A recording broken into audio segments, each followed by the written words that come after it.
We got everyone today. Everyone wave. We are in Golden, and we're heading up. I think it's pronounced Galbraith. Bless you, Alex. Mount Galbraith Loop. There's a little spur that you park at and then walk up to there, and then there's a summit up there too. So it's a lot less snowy here, but pretty icy. So we all brought our spikes, and we're gonna go check this one out. It's 4.2 miles and I think 938 feet elevation change. And I believe that's if you go all the way up to the summit. So, but we're down pretty low, like 7,000 feet in elevation compared to our house, which is at 8,000 feet. But everyone's here, even Arvo. Let's go check it out.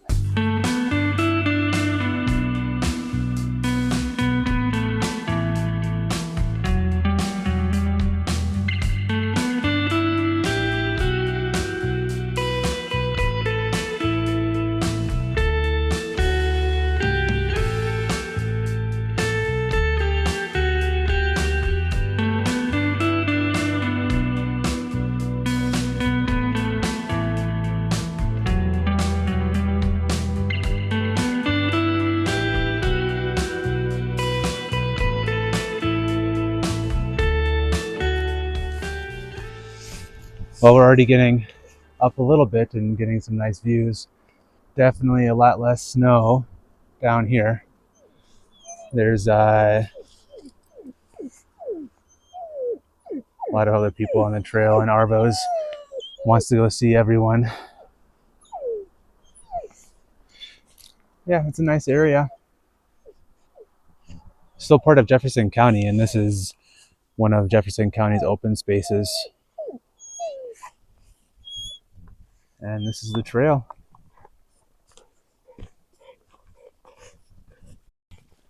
The trail goes from shady to sunny, and these sunny parts are already all dry. And it's pretty rocky through here too. Lots of little steps to go up. A little bit different than what we're used to. Especially with how little snow there is.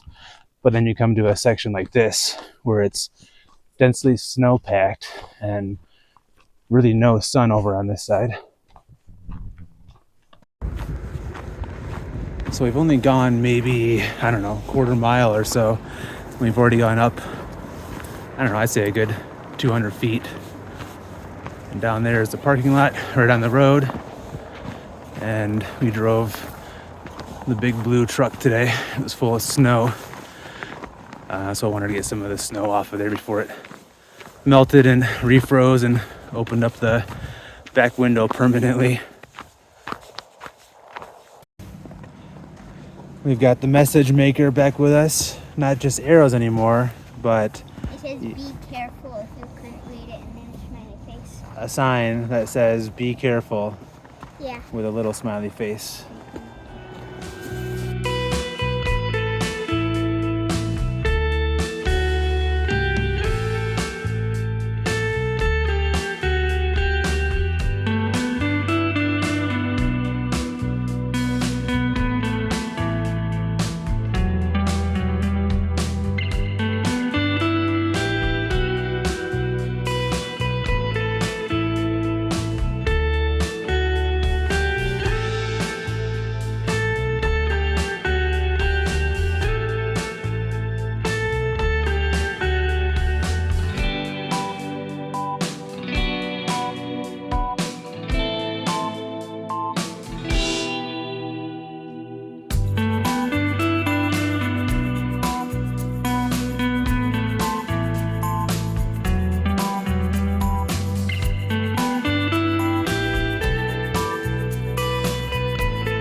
So years ago, before we all moved out here, me and Alex were driving out here for a little vacation, and we drove down this road coming in from Nebraska on 76 all the way down. We opted to not take 70 and went down Golden Gate Canyon Road. It goes up into Evergreen, that area, and we got back on 70 there and made our way into Summit County. So this is only the second time that we've really been down in through here. And that trip was probably, like 8 years ago.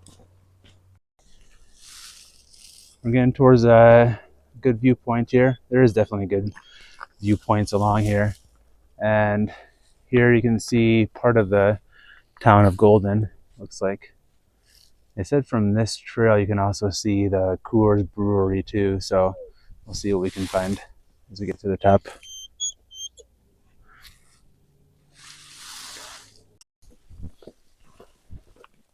We're just hiking along. You see the trail. There's a fellow hiker up a little ways, but the trail goes up and along this ridge here too.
Well, today is Friday, the day after Thanksgiving.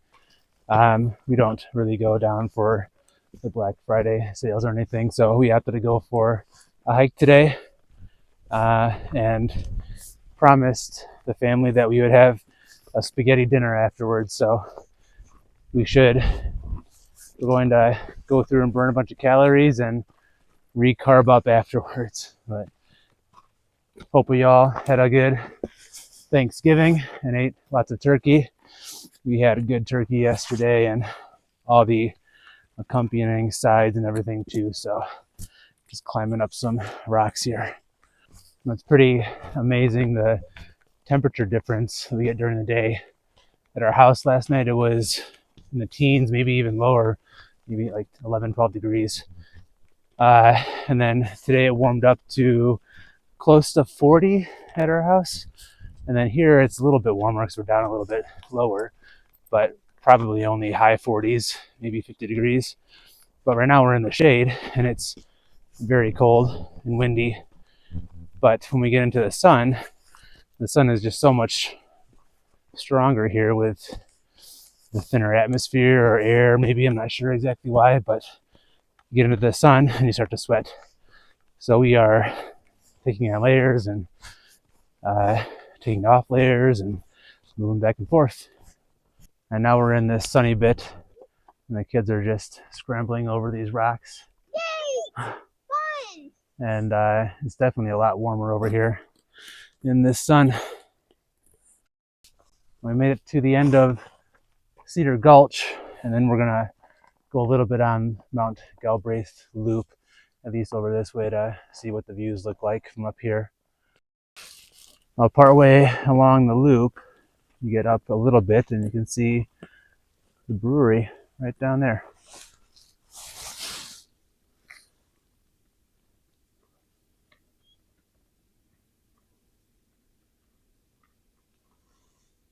And there's where the water comes from. Cold as the Rockies. And down that way is another view of the city. Sprawling suburbs of Denver way out there. Little town of Golden up in here. And the trail that we walked in. And then if we look off to our right, past that plateau and the brewery is downtown Denver. Right there.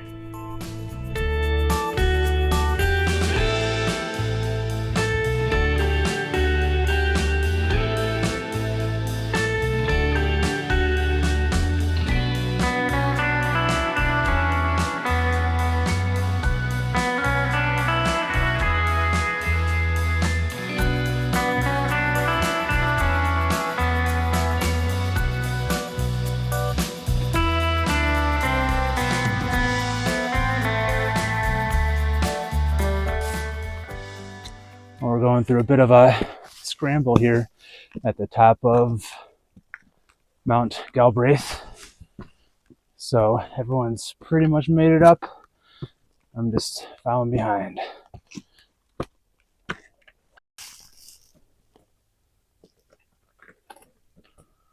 Good job, guys. Yay!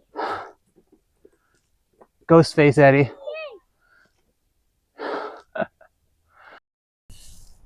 Well, I'd say we're pretty much at the peak. Wind is picking up. And we have a good vantage point for stuff out here.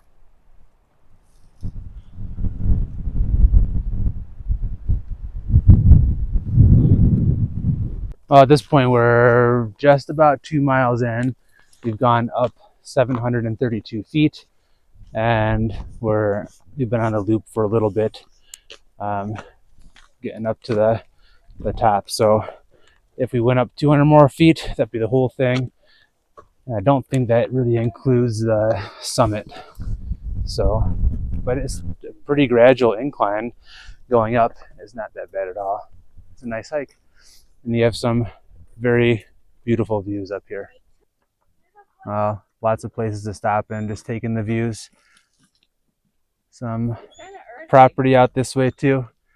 And we are all starting to finally smell the earthy smell of deer pee. I don't smell it. Oh, Addie doesn't smell it. Alex says he smells it. Mommy says she smelled it too. It's part of the nature. They live out here too. You got some ice right there. See how everyone does. Alex made it up.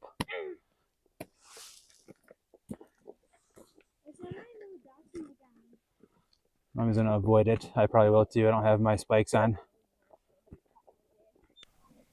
Okay, so if a ship is... So basically, this is the ship. This is something. They're going somewhere. It's called a cargo. And if a car is doing something to a place, it's called a shipping. And I'm like...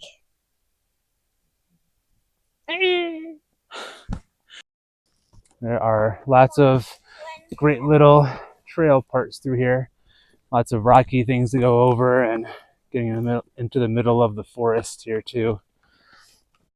Oh my I think we made it to the top.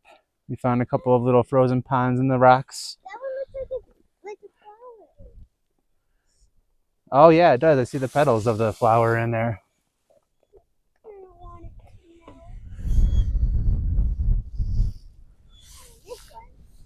And this is the other side of Mount Galbraith.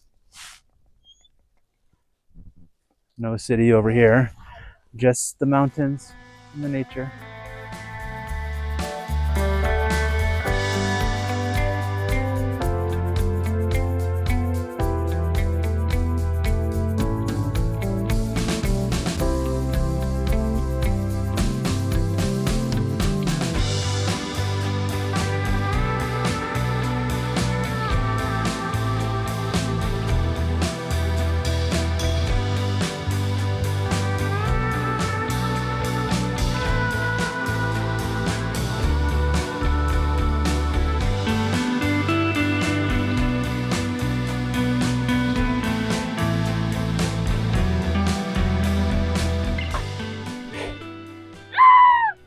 Well, we are on the summit trail, getting to the summit of Mount Galbraith. Pretty much all the same views from before, just from a little bit different angle. Cactus. Cactus, look at the cactus. Even some cactus. Yay! Now the whole world can see the cactus.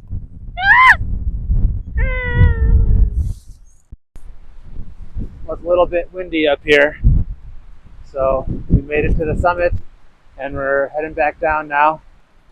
That's had some good views up there, but yeah, the wind is really picking up here. You're out here without much trees, and you can just really feel it. So we're gonna head back down.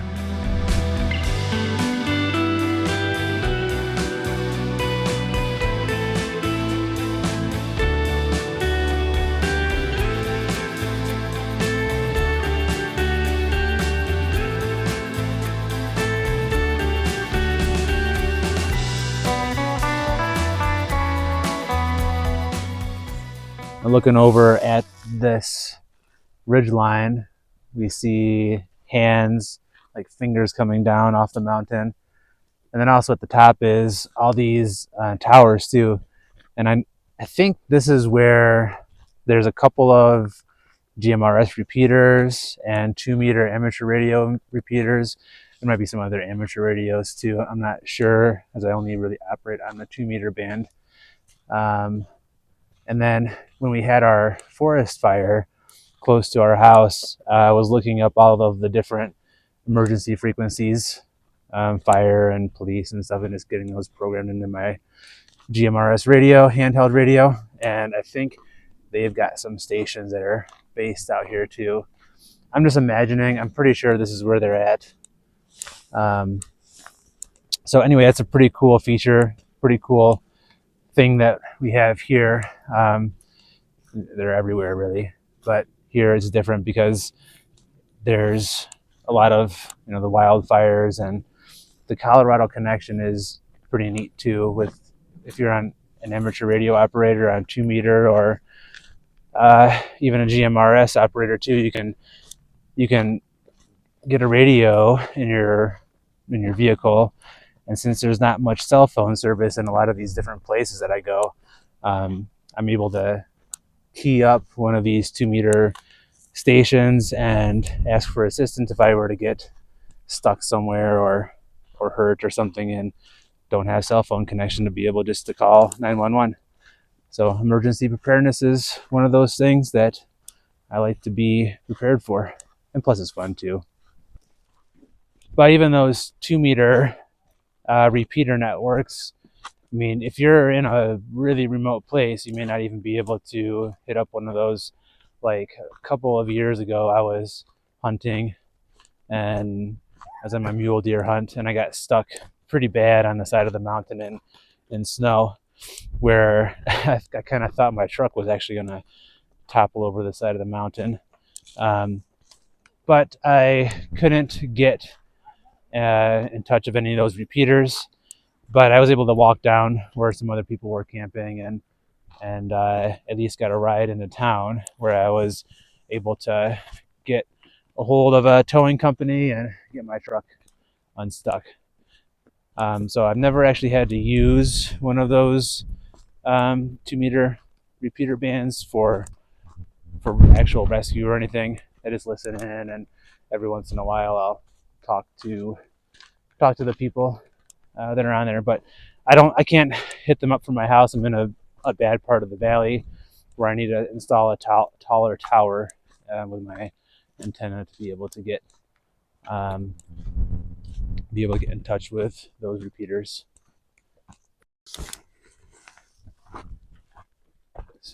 All those towers that are over on that ridge, I believe those towers are they have radio antennas on them for a bunch of different stuff. One of them is a 2-meter amateur radio operating band that I've been licensed for since high school, and I still use it.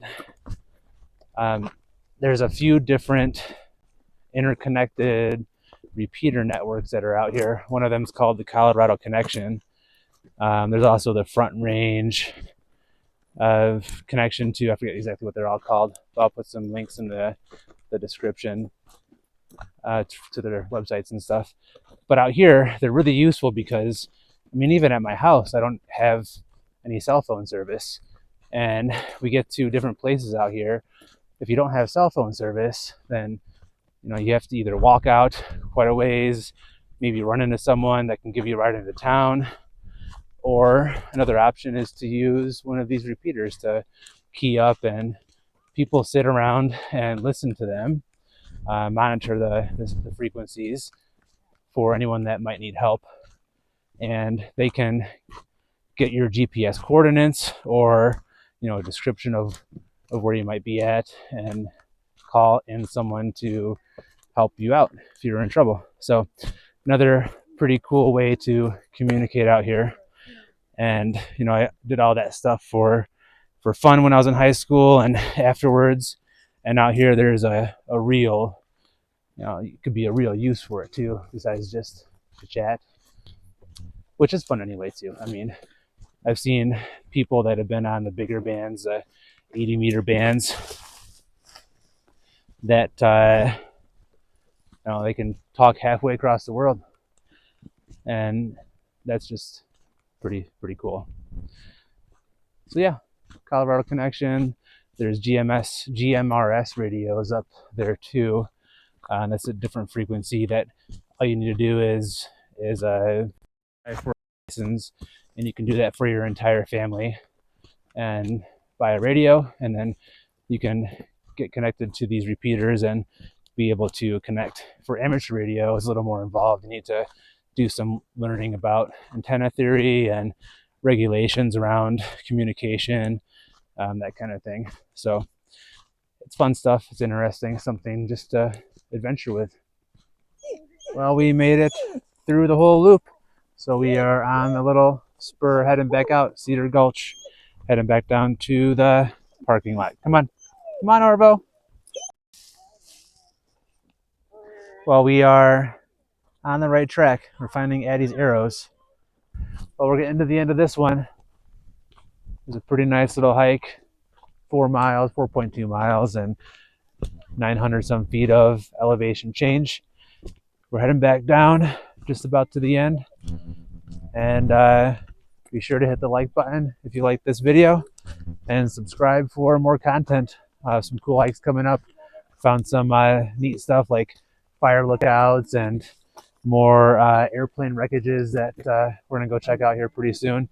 I think I can still get to the fire lookout in the middle of winter, but we're gonna do that and a bunch of other stuff too. So see you next time. Stay wild. All right, we finished, guys. So we're ready to go home and have some pasta. We made it back home and we're having our pasta dinner.